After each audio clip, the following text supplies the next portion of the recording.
So today we're going to talk a little bit about strumming.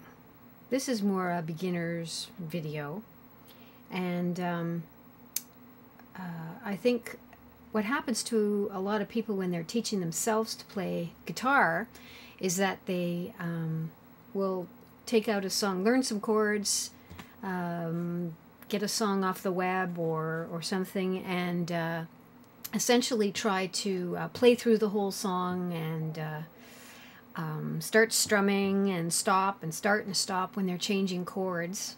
So you might have a 1, 2, 3, 4, and then stop, and 1, 2, 3, 4. Just going through a song very slowly and really not having any fluidity to it.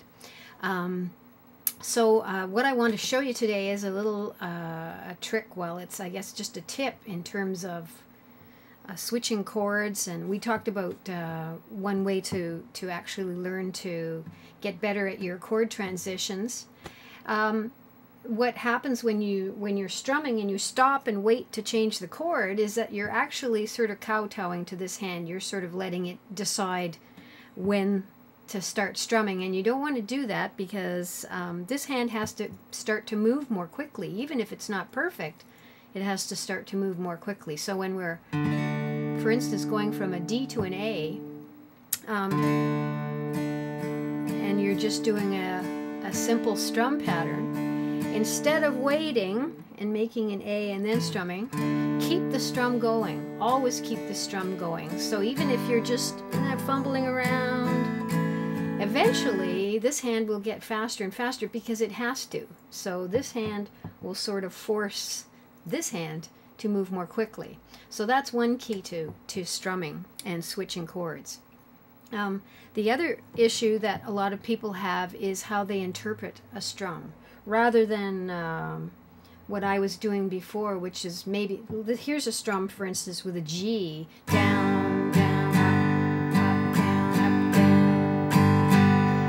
A lot of people use that strum. They like that strum, but they misinterpret how it is played with your right hand or your strumming hand, whichever the case may be.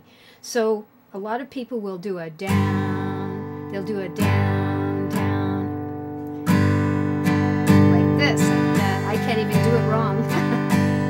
So I see people doing it this way. Do you see how my hand is pausing at the bottom? The correct way to do it, I'll show you again, is to always keep this hand in motion. Down, down,